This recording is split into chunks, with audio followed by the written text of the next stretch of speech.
कभी सोचा है हम कहां से आए हैं? हमारी असली ताकत क्या है? मरने के बाद क्या होता है? और क्या सिर्फ ओम बोलने से सच में कुछ बदलता है? आज का इंसान भी वही सवाल पूछ रहा है जो हजारों साल पहले 6 युवाओं ने पूछे थे।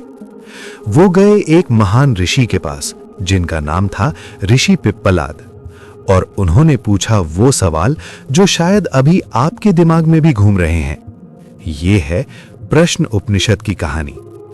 आज की वीडियो के बाद आप लाइफ को वैसे नहीं देख पाएंगे जैसे अभी देख रहे हैं। प्रश्न उपनिषद अथर्ववेद का हिस्सा है, लेकिन इसकी खासियत क्या है? ये कोई एक तरफा ज्ञान नहीं है। यहां 6 शिष्य आते हैं और हर कोई एक गहरा सवाल पूछता है।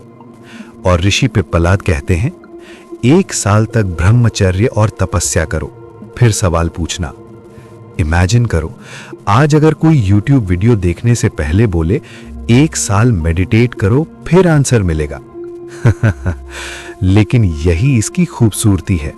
पहला प्रश्न, हम कहां से पैदा हुए? सवाल, सारी सृष्टि कहां से आई? जवाब, ऋषि ने कहा शुरुआत हुई 2 तत्वों से, प्राण यानी लाइफ फोर्स और रई यानी मैटर या एनर्जी फॉर्म। प्राण वो शक्ति जो सबको जीवित रखती है, रई पदार्थ जिससे शरीर और दुनिया बनी है। आज की साइंस भी कहती है universe is equal to energy plus matter. Einstein का E is equal to mc², वही कॉन्सेप्ट। लेकिन उपनिषद कहता है एनर्जी सिर्फ बाहर नहीं, तुम्हारे अंदर भी है। जब तुम थके होते हो प्राण कमजोर होता है, जब मोटिवेटेड होते हो प्राण हाई होता है। तो सवाल यह है, क्या तुम अपनी लाइफ फोर्स को कॉन्शियसली बढ़ा रहे हो? दूसरा प्रश्न, शरीर को कौन कंट्रोल करता है? सवाल, कौन सी शक्ति शरीर को चलाती है? ऋषि बोले, देवता जैसी इंद्रियां हैं, लेकिन असली राजा है प्राण। एक कहानी के जरिए समझाया, जब प्राण शरीर छोड़ने लगा सारी इंद्रियां कमजोर पड़ गईं। मॉडर्न कनेक्शन, ये बिल्कुल ऑक्सीजन जैसा है।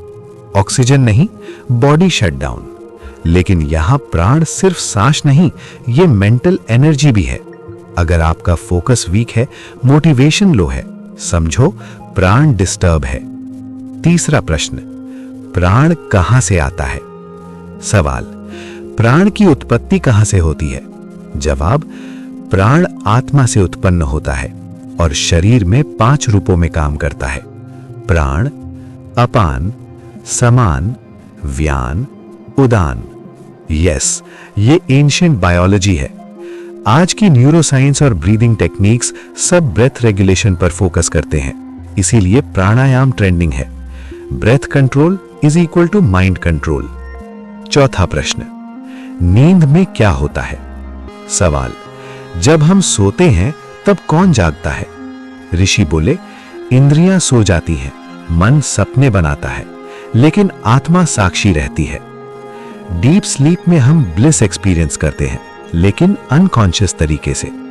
साइकोलॉजी कहती है deep sleep is equal to mental reset, लेकिन उपनिषद कहता है वो आनंद तुम्हारी असली नेचर है। पांचवा प्रश्न, ओम का राज क्या है? सवाल, अगर कोई ओम का ध्यान करे तो क्या मिलेगा?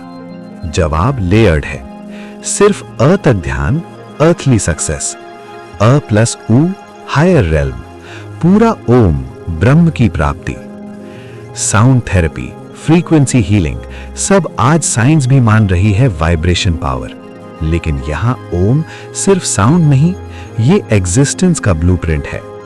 छठा प्रश्न, 16 कलाओं वाला पुरुष कौन है? सवाल, वो कौन है जिससे 16 शक्तियां निकलती हैं? ऋषि बोले, वो परम पुरुष ब्रह्म है। इन 16 कलाओं में शामिल हैं प्राण, श्रद्धा, मन, इंद्रियां, अन्न, वीर्य, तप, मंत्र, कर्म और बाकी तत्व। और जब मृत्यु आती है, ये सारी कलाएं वापस उसी ब्रह्म में विलीन हो जाती हैं।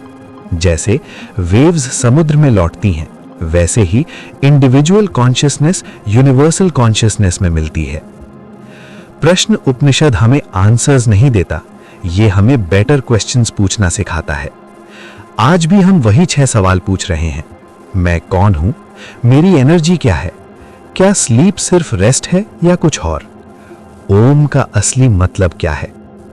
लेकिन फर्क यह है, वो आंसर्स जंगल में ढूंढते थे, हम आंसर्स गूगल में ढूंढते हैं। शायद असली सर्च इंजन हमारे अंदर है। अगर ये वीडियो आपको सोचने पर मजबूर कर गया, तो इसे शेयर करो उस दोस्त के साथ जो लाइफ के आंसर्स ढूंढ रहा है। और ऐसे ही डीप माइंड ओपनिंग कंटेंट के लिए सब्सक्राइब करो हमारे चैनल स्टोरी नैरेवो को, क्योंकि यहां हम सिर्फ स्टोरीज नहीं सुनाते, हम कॉन्शियसनेस जगाते हैं।